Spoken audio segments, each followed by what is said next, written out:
The fishing news is brought to you by Shoreline Insurance Agency, Interlux Marine Paint, Maxima Fishing Line, and Okuma.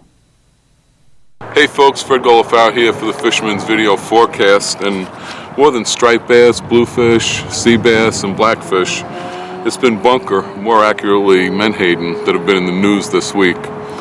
The massive fish kill that filled the Shinnecock Canal from bank to bank has been all over the news and all over social media and the web. It's also timely in that DEC had just announced a public hearing for the ASMFC Commission's Menhaden Management Plan. Some folks are opposed to increasing the commercial harvest, while others feel that there are so many bunker along the coast now that it's creating an imbalance in the ecosystem. Either way, you can voice your opinion. Those hearings are going to take place on December 15th at the Freeport Memorial Library.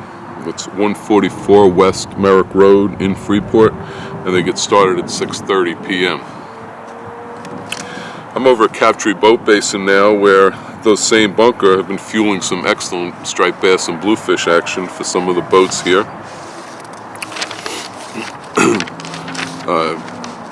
There's been huge bluefish into the 20-pound class, bass actually up to 40 pounds, though most of them are much smaller.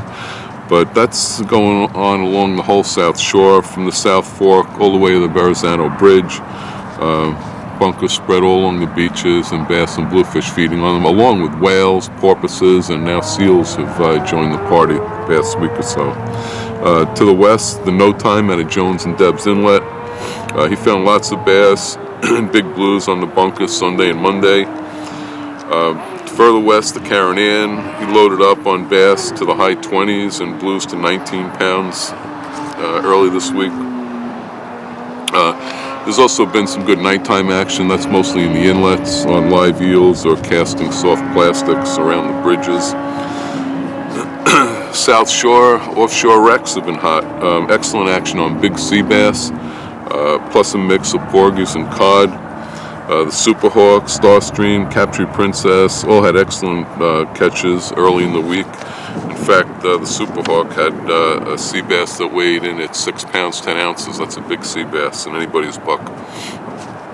On the east end, Block Island's still the place for sea bass and porgies.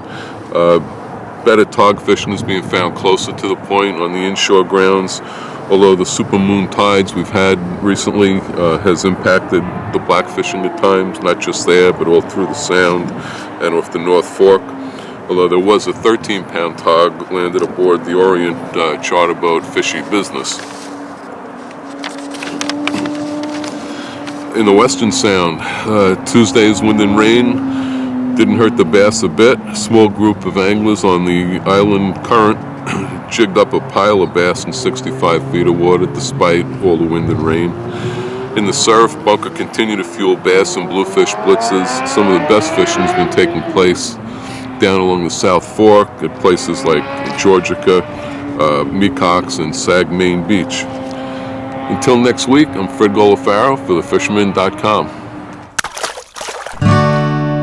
The fishing news is brought to you by Shoreline Insurance Agency, Interlux Marine Paint, Maxima Fishing Line, and Okuma.